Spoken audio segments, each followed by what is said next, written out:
Super Saravana stores. அவருடைய எதிர்ப்பு வந்து அரசியல் ரீதியாகவே இல்லை, வெறுமனே திமுக எதிர்ப்பாக சுருங்கி போகுது. திமுக கூட்டணி கட்சிகளோட விமர்சிக்கிறது இல்லை. அதனால ஒரு தனிப்பட்ட ஒரு ஈகோ காரணத்தினாலே ஒரு கட்சி ஆரம்பிச்சு போயிட்டு இருக்காங்க. நேனா நாகேந்திரன் ஒரு நடிகை பேரை சொன்னார். இப்போ உண்மையிலே அந்த நடிகைக்கும் இவருக்கான தொடர்பு உண்டா? பல ஆண்டுகளாக நம்ம கொண்டாடப்படுகிற நடிகருக்கு இந்த மாதிரி பர்சனல் இஷ்யூஸ் வரும்போது அது வந்து அவங்கள மட்டும் காயப்படுதா, நம்மளையும் காயப்படுத்தும். நீங்க கரூர் சம்பவத்துல இருந்து ஆரம்பிச்சு இன்னைக்கு விஜய் ரசிகர்களுக்கு, விஜய்க்கு நெருக்கடி இருக்குதோ இல்லையோ, விஜய் ரசிகர்களுக்கு இணையத்திலும் பொதுவெளியிலும் கடுமையான நெருக்கடி இருந்துதான் இருக்கு. அதனால இந்த இஷ்யூவை வந்து விஜய் தான் பொறுப்பேற்று முன்னாடி சரி செய்துட்டு வந்திருக்கணும். அவசரப்பட்டு கட்சி ஆரம்பிச்சிருக்காரு, அவசரப்பட்டு என்ன பண்றதுனே தெரியாம நின்றுட்டு இருக்காரு. அப்ப இவரால எல்லாரையும் கொலாபரேட்டிவா ஒரு குடும்பத்துக்குள்ளே செயல்பட முடியாதவர் எப்படி கட்சி அங்க உறுப்பினர்களை சேர்ந்து செயல்படுவார், எப்படி ஒரு ஆட்சிக்கு வந்து அப்படி பண்ணுவார், இதெல்லாம் மக்கள் யோசிச்சு பாக்குறாங்க.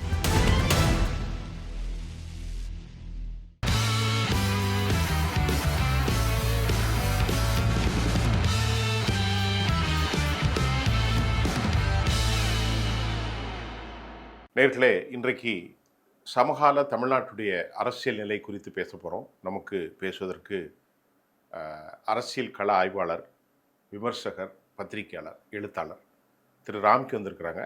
ராம்கி சார்கிட்ட நம்ம வரவேற்றுக்கோம். சார் வாங்க. வணக்கம் சார். சார், இப்போ முக்கியமான பிரச்சனை என்னென்னா, தேர்தல் களத்தை தாண்டி நடிகர் விஜய் வந்து ஒரு ஒரு விதமான ஒரு மர்ம பொருளாக, மறைபொருளாகத்தான் அவர் இருக்கார்.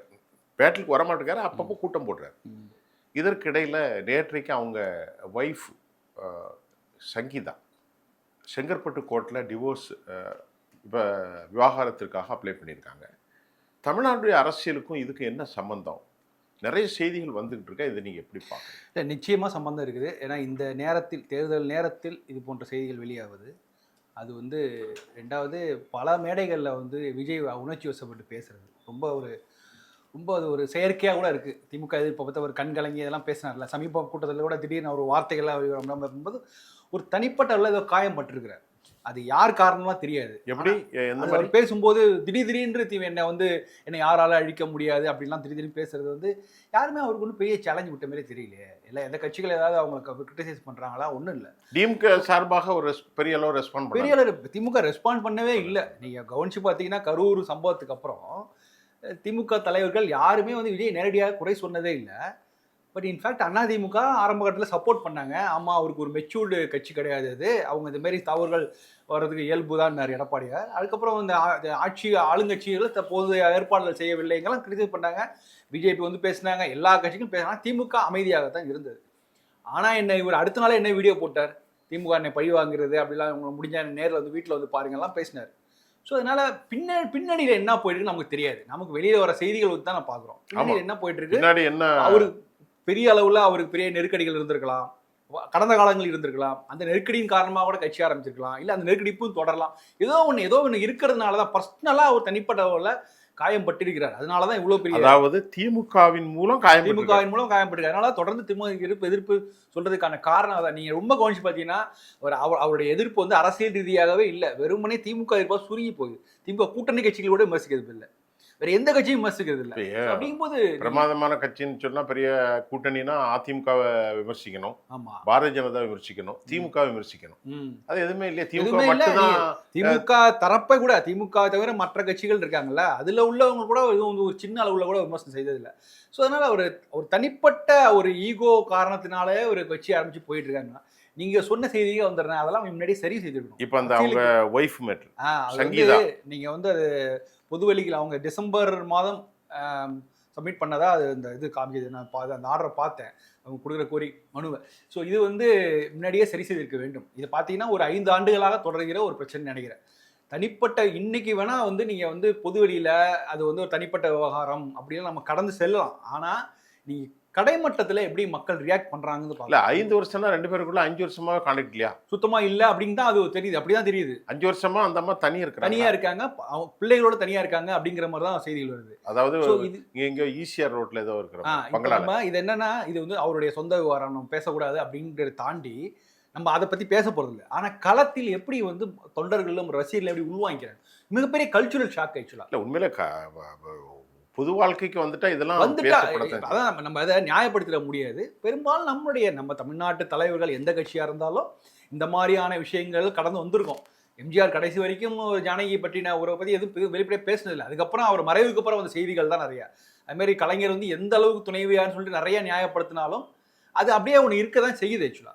இது பல தலைவர்களுக்கு இந்த சிக்கல் இருக்கு. ஆனா இதெல்லாம் சரி செய்து விட்டு நீங்க வந்து கட்சி ஆரம்பித்திருக்க வேண்டும். ஆமா அப்படின்னு வெளிப்படையாக அதை சொல்லக்கூடிய அந்த ஒரு தயக்கமே இல்லாமல் ஒப்புக்கொள்ளக்கூடிய இடத்துல இருக்கணும். அவர் அது மாதிரி இருப்பாராங்கிறது கேள்விக்குறி. நீங்க இந்த நேரத்தில் களத்தில் போய் இதை மாதிரி அவர் கண்மூடித்தனமாக விஜய் ஆராதிக்கிற ரசிகர்கள் இந்த மாதிரி செய்தியை கேள்விப்பட்டா நிச்சயமா ஒரு ஷாக் வேலி கிரியேட் ஆகும். நீங்க விஜய் ரசிகர்கள் அந்த அவர்களுடைய ரசிகர்கள் தானே, அவர் தொண்டர்கள் ரசிகர்களே ஷாக் ஆவாங்க. ஏன்னா அவங்களுக்கு இந்த இமேஜ் எதுக்கு நான் உங்கள்கிட்ட கேட்கறேன், நீங்க திரைத்துறையில கொஞ்சம் ரொம்ப அனுபவப்பட்டிருப்பார், அதனால தான் உங்கள்கிட்ட நான் கேட்கிறேன். நானும் ஒரு நடிகர் ரசிகரா தான் என்னுடைய வாழ்க்கையை ஆரம்பிச்சேன். அதனால வந்து ஒரு நம்ம ஆராதிக்கிற ஒரு நடிகர், பல ஆண்டுகளாக நம்ம கொண்டாடப்படுகிற நடிகருக்கு இந்த மாதிரி பர்சனல் இஷ்யூஸ் வரும்போது அது வந்து அவங்கள மட்டும் காயப்படுதா நம்மளையும் காயப்படுத்தும். கிரவுண்ட்ல நாம தான் வந்து பொதுமக்களை எதிர்கொள்றோம். இப்போ அவங்க யாராவது ஒரு ட்ரோல் பண்ணும்போது நீங்க வந்து இன்னைக்கு ட்ரோலிங்கிறது ரொம்ப இயல்பாயிடுச்சு. இணையத்துல எல்லாம் பேசுவாங்க, எல்லாம் பண்ணாங்க. அதை எப்படி நீங்க எதிர்கொள்வீங்க? நீங்க கரூர் சம்பவத்துல இருந்து ஆரம்பிச்சு இன்னைக்கு விஜய் ரசிகர்களுக்கு, விஜய்க்கு நெருக்கடி இருக்குதோ இல்லையோ, விஜய் ரசிகர்களுக்கு இணையத்திலும் பொதுவெளியிலும் கடுமையான நெருக்கடி இருந்துதான் இருக்குது. அதுக்கு முன்னாடி ரெண்டா பிரிச்சுக்க. இணையத்துல வந்து ஐடிவிங்க, திமுக ஐடிவிங்க எவ்வளோ பெரிய ஸ்ட்ராங்கா இருந்தது. ஆனா அவங்களுக்கே கவுண்டர் கொடுக்குற அளவுக்கு விஜய் அந்த தாவேகா கட்சியோட ஐடிவிங் வளர்ந்து வந்தது. இதெல்லாமே கரூர் எபிசோடுக்கு முன்னாடி. இந்த கரூர் சம்பவத்துக்கு அப்புறம் கடுமையாக அவனுடைய செயல்பாடுகள் ரொம்ப குறைவாயிடுச்சு. இன்னைக்கு இந்த மாதிரி செய்திகள்லாம் வரும்போது அவங்களால வந்து யாருமே எதிர்கொள்ளவே முடியாது. ஏன்னா களத்தில் ஏகப்பட்ட எதிரிகள் வந்துட்டாங்க.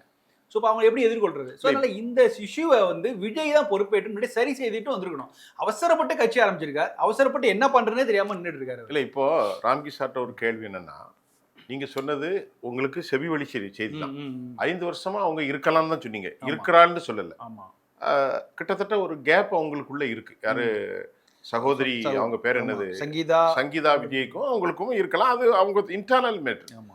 We don't wanted to interfere. ஆனா இந்த நேரத்துல அவங்க எலெக்ஷனுக்கு ஒரு 2 மாசம் இருக்குது. அந்த நேரத்துல கோர்ட்டை போய் அணுகுறாங்க.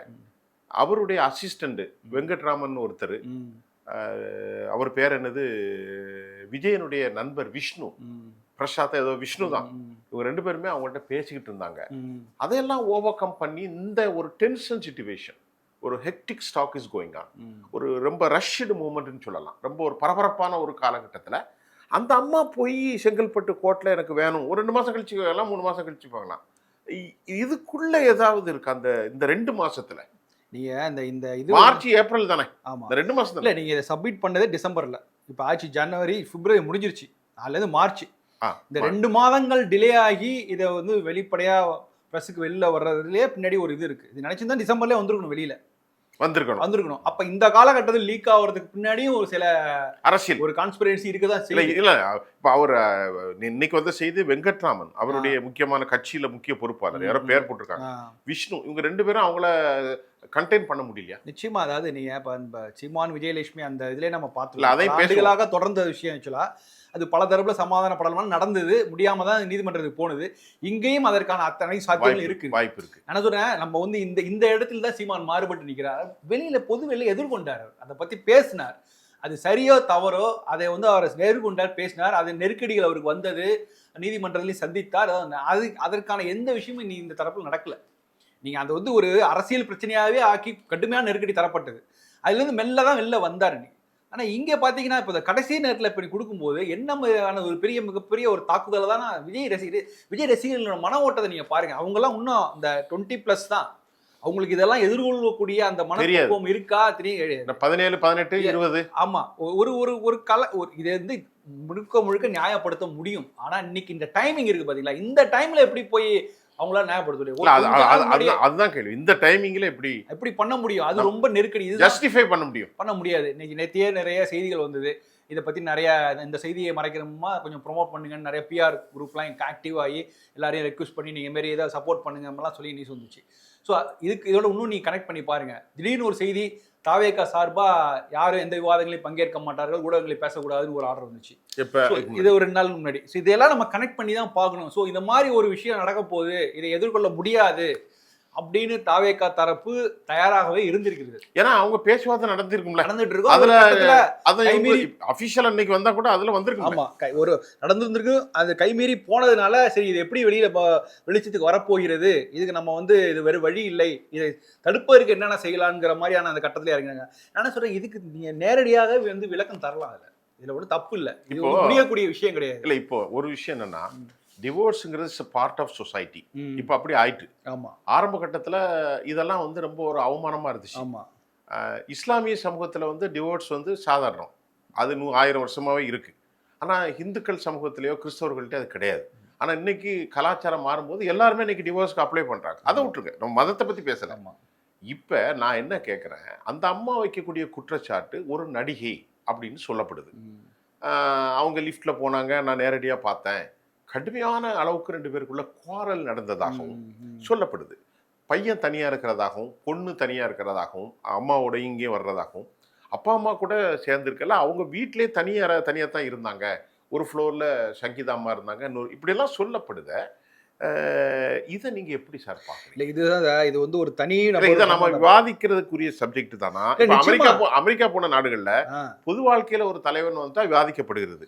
இப்ப நீங்க இந்த மாதிரி பத்திரிகை செய்தி, செவிவழி செய்தி, இதை நீங்க எப்படி பாக்குறீங்க? ட்ரம்ப் சும்மா சாதாரண பேசுனது கூட அங்க பெரிய இதாகுது. ஸோ அதனால அமெரிக்கா போன்ற நாடுகள் கூட இந்த மாதிரி விஷயங்களுக்கு அதிக அளவு முக்கியத்துவம் கொடுக்குறாங்க. அதனால விவாதிக்கப்படக்கூடிய விஷயம் இல்லை, இது நிச்சயமா விவாதிக்கப்பட வேண்டும் தான். மோனிகா ஜெலன்ஸ்கி எவ்வளவு பெரிய இஷ்யூ ஆனிச்சு, கிளின்டன் எவ்வளவு ஆனிச்சு. பட் இதனால இது ரெண்டாவது நான் என்ன சொல்றேன், இதை தாண்டி ஒரு ஸ்டார் செலிபிரிட்டிஸ், ஒரு ஸ்டார் 2-3 நடிகை சம்பந்தப்பட்ட விஷயம்னா ஜனங்கள் மத்தியில் ஒரு ஆர்வம் இருக்கும், தொடர்ந்து விவாதிக்கப்படுவாங்க.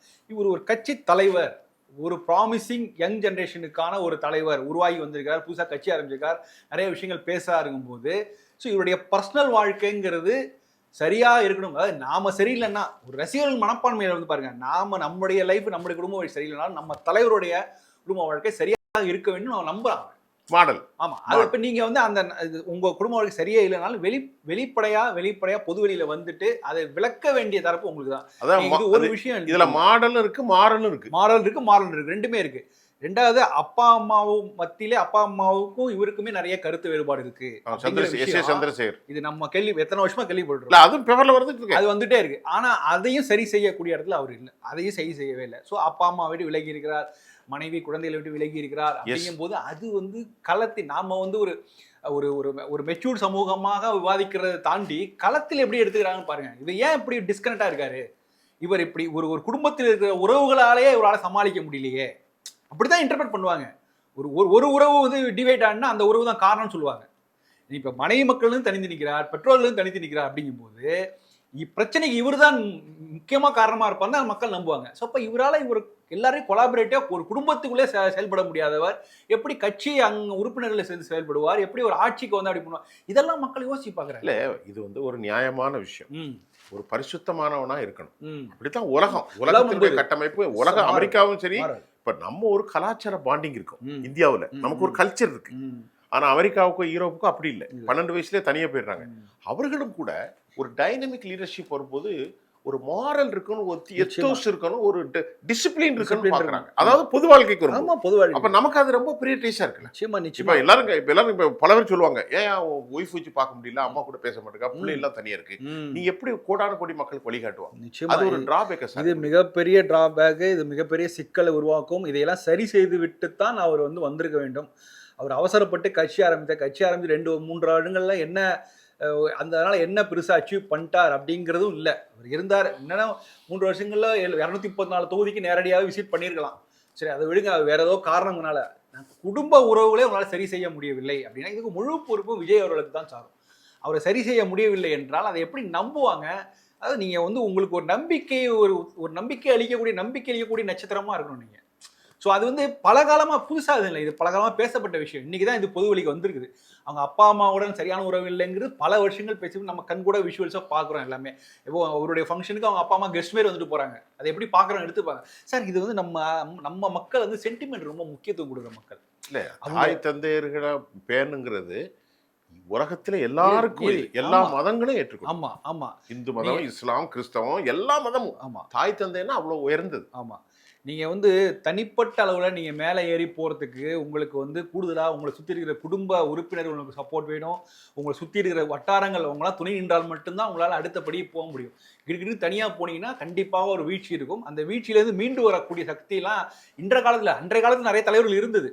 அவங்க அது ஒரு பொது விஷயமா வெளில பிரேக் ஆகி வரும்போது அதை சரி சொல்லிட்டு போயிட்டு இருந்தாங்க. பட் இன்னைக்கு காலம் வந்து எல்லா விஷயங்களையும் விவாதிக்கப்பட இடத்துல இணையத்துல எல்லாத்தையும் பத்தி பேசுறாங்க, விவாதிக்கிறாங்க. அப்படிங்கும்போது இதை கடந்து வருவதுங்கிறது ஒரே வழி. பொது வெளியில் இதெல்லாம் வெளிப்படையாக பேசிவிட்டு, ஆமா இது உண்மை, இப்படிதான் இருக்கு, இதை நாங்க பேசணும், முடியல, கைமீறி போய்விட்டது, இது என்னுடைய சொந்த வாழ்க்கை, இதை பத்தி நீங்க பேச வேணாம், பொது வாழ்க்கை எப்படி பேசுங்க, அவர் ஒரு விளக்கம் தரணும். அது தருவாரா? அதுக்கு வாய்ப்பே இல்லை. இப்ப இன்னும் இறுதியான ஒரு கேள்விக்கு வந்துட்டேன். இப்ப அறிவுபூர்வமான சில விஷயத்தை கேட்குறேன். நான் கேட்குறேன், நான் ஒரு பிளாட்ஃபார்ம்ல இருந்து பார்க்குறேன். என் புரிதல் எனக்கு, உங்க புரிதல் உங்களுக்கு. நான் கேள்வி கேட்கறது எனக்கு ரைட் இருக்கு. மன வாழ்க்கை என்பது ஒப்பந்தம் மட்டும்தான். நான் புரிந்து கொண்டது அப்படித்தான். சில இடத்துல புனிதம் என்றும் இருக்கும். இப்போ கிறிஸ்தவத்தில் இருக்குன்னா புனிதம், இஸ்லாம் வந்து அக்ரிமெண்ட், ஹிந்துவும் வந்து அப்படித்தான். கண்டதை காட்சி கொண்டதை கோலம் அல்ல. அந்த அந்த கயிறை பிடிச்சிக்கிட்டே கடைசி வரைக்கும் வாழ்வாங்க. அது ஒரு சிறந்த ஒரு கலாச்சாரம். அப்படி சொல்லலை. இப்போ நான் சொன்னேன், இவருக்கு ஒருவேளை மாறி வருகிற நாகரிகம், கலாச்சாரம், அந்த குறிப்பிட்ட நடிகை யார் என்று எவரென்று எனக்கு தெரியவில்லை, அவரை திருமணம் செய்திருந்தா கூட இவங்களுக்கு முறைப்படி டிவோர்ஸ் கொடுத்துருக்கலாம். கொடுத்துட்டு முறைப்படி பண்ணிட்டு அவர் கண்ணியம் இருந்திருக்கு. Yes, correct. அது சரியா தப்பா? இல்லை, அதுதான் இந்த கமிட்மெண்ட் சொல்றீங்களா. கமிட்மெண்ட்டு இது வந்து மேரேஜுக்கு மட்டும் இல்லை, லிவிங் டுகெதருக்கும் ஒரு கமிட்மெண்ட் தேவைப்படுது. அது ஒரு புரிந்துணர்வு அடிப்படையில் பண்றது தான் ஆக்சுவலா. அப்போ எதுக்காக தேர்ந்தெடுக்கிறாங்கன்னா, இந்த பந்தத்துக்கும் கொஞ்சம் ரூல்ஸ் வந்து கம்மியா இருக்குது அப்படிங்கிறதுக்காக தேர்ந்தெடுக்கிறாங்க. லிவிங் டுகெதர் ரொம்ப ஈஸியா இருக்கு, இது இவ்வளவு தூரம் அப்படின்னு நினைக்கிறாங்க. பட் இதுலயும் வந்து ஒரு கமிட்மெண்ட், கொஞ்சம் ரூல்ஸ் இருக்கதா செய்யுது. இது நீங்க இப்படி ஒரு வார்த்தை சொன்னீங்க, எனக்கு அது புரியல. லிவிங் டுகெதர், திருமணம் ஆகாமல் யாரை பத்தியும் கவலைப்படாம வாழலாம். அதுல கூட ஒரு சின்ன இது இருக்கு. இவருடன் இவர்தான் வாழணுங்கிறது தான் நீதியில இருக்கு. எவருடன் வாழலாம், அதுதான் லிவிங் டுகெதர் கூட அர்த்தப்படல. அதுக்கு ஒரு கமலஹாசன் ஒரு மாடலா இருந்தாரா? ஆமா, கமலஹாசன் நம்ம நல்ல மாடல். அது ஆக்சுவலா அவரும் சினிமாவுல வந்தவர். மாடல்னா அவரு அந்த வேலையை செஞ்சாரு. அந்த லிவிங் டுகெதர்ல இருந்தாலும் பொது வெளியில இந்த மாதிரி சர்ச்சைகளே வராத அளவுக்கு பார்த்தா, ஆமா அதை வந்து பெரிய அளவுக்கு இதாகல. நீங்க அது இன்னொரு தொடர்ந்து ஒரு கட்சி தலைவராக இருந்துட்டு இருக்காருல்ல, இதே ஒரு நிச்சயமா மாடல். கமலஹாசன் மக்கள் நீதி மையம், அவர் ஒரு திரைப்பட நடிகையோடு நீங்க சொன்ன மாதிரி திருமணம் இல்லாமல் வாழ்ந்திருந்தார். ஒரு முறை 2 முறை இல்ல, எத்தனையோ அதை கேள்விப்பட்டிருக்கோம் நம்ம. அப்படியா? அதனால இது அதான் என்ன சொல்ற, பொது வெளியில் நீங்கள் இதெல்லாம் பேசக்கூடிய அளவுக்கு தயாராக இருக்க வேண்டும். குறைந்தபட்சம் சீமான் எதிர்கொண்டது போலாவது எதிர்கொண்டு பேசணும். அது அவர் பேசுவாரான்னு தெரியல. ரெண்டாவது, இதுக்கு முன்னாடி இது வந்து நான் ரொம்ப கவலைப்படுறது வந்து அவருடைய ரசிகர்கள், தொண்டர்களை பத்தி தான். ஏன்னா அவங்க இதை எப்படி எடுத்துப்பாங்கன்னு தெரியல. ரொம்ப கண்மூடித்தனமாக இதை பத்தி பேசுறவங்களை எதிர்க்கக்கூடும். நீங்க இப்படி பேசாதீங்க, அவரை பத்தி பேச உங்களுக்கு ரைட்ஸ் கிடையாது அப்படின்னு பேசுவாங்க. இல்லைன்னா ரொம்ப புலம்புவாங்க, மனதார ரொம்ப தளர்ந்து போய் தேர்தல் நேரத்துல ஐயோ இப்படி பண்ணிட்டாரு. இந்த 2 பாசிபிலிட்டி தான் இருக்கு. ரெண்டுமே இந்த கட்சியோட ஆரோக்கியத்திற்கு நல்லது. இன்னும் ஒரே ஒரு கேள்வி, நீங்க சொன்னீங்க ரசிகர்களை விட்டுருங்க, பொதுமக்கள் இருப்பாங்க இல்லையா, எனக்கு திமுகவும் வேணாம், அதிமுகவும் வேணாம், பிஜேபியும் வேணாம், ஒருத்தனும் வேணாம், இவர் ஒரு மாற்றத்துக்கான தலைவர் அப்படின்னு பொதுமக்கள் இருப்பாங்க. அவங்க சினிமாலாம் பார்க்க மாட்டாங்க. இந்த பிரச்சனை what kind of impact on such a ground? இது வந்து தனிப்பட்ட விஷயம் என்றாலும் பெரிய இம்பாக்டை பொதுமக்கள் மத்தியில் ஏற்படுத்தும். மாற்று சக்தின்னு இங்க வரும்போது அவங்க வைக்கிற ஸ்கேலு மக்கள் மத்தியில், நம்ம இதுவரைக்கும் நம்ம தமிழ்நாடு பார்த்த மாற்று சக்தி யாருமே பெரிய அளவு வந்ததில்லை. மூப்பனார்லேருந்து ஆரம்பிச்சு விஜயகாந்த் வரையும் வச்சிங்கன்னா அது பல்வேறு காரணங்கள். ஆனாலும் மக்கள் வைக்கிற அந்த ஸ்கேலுங்கிறது நீங்க திமுக தலைவர்களோட, அதிமுக தலைவர்களோட அதை விட உயர்ந்து நிற்க வேண்டும். அப்பதான் அந்த மாற்று சக்திக்கான இடத்தை மக்களை கொடுப்பாங்க. நீங்க மாற்று சக்தியின் பிரதானப்படுத்தி நீங்க வரீங்க, ஆனா நீங்க அவங்க போலவே நீங்க செயல்பட்டீங்கன்னா நிச்சயமா மக்களுக்கு முதல்ல இந்த மாற்று சக்தியே இல்ல. விஜய் இஸ் நோ மோர் மாற்று சக்தி. இது மைனஸ் தான் இருக்கு, நிச்சயமா மைனஸ் தான். இப்ப நேனா நாகேந்திரன் ஒரு நடிகை பேரை சொன்னார்.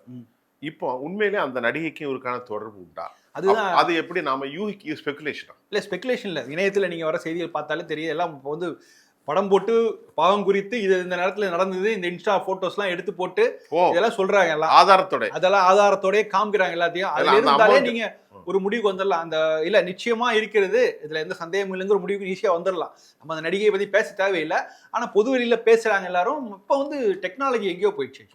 நீங்க ஒரு சின்ன மெசேஜ் நீங்க ஒரு போஸ்ட்ல நீங்க ஏதாவது லைக் பண்ணா கூட அதுக்கு ஒரு அர்த்தத்தை சமூகம் ஏற்றுக்கொள்கிறது. அது என்ன மாதிரியான அர்த்தம் அப்படிங்கறத அவங்க புரிஞ்சுக்கிறாங்க. அதனால வந்து சின்ன சின்ன விஷயங்கள் கூட பெரிய அளவு விவாதிக்கப்படுகிறது. அதனால இதை வந்து சம்பந்தப்பட்டவர்கள் வந்து வெளிப்படையா வந்து பேசிட்டாங்கன்னா அது அன்றோட கடந்து போயிடும். அது இழுத்துக்கிட்டே போனுச்சுன்னா அது தேர்தல் நேரத்தில் மிகப்பெரிய டேமேஜை உருவாக்கும் தான் நான் பார்க்குறேன். ரொம்ப சிறப்பாக பேசணும், நாகரிகத்தோடு பேசணும். நாங்கள் பேசுனதுல அரசியல் தாண்டி அரசியலுடைய கான்ஸ்பிரசி, அடிப்படையான நம்ம மக்களுடைய புரிதல், கலாச்சாரம் எல்லாம் பேசணும். இன்னும் நிறைய பேசுவோம். இந்த நிகழ்ச்சிக்கு வந்ததுக்கு ரொம்ப நன்றி சார்.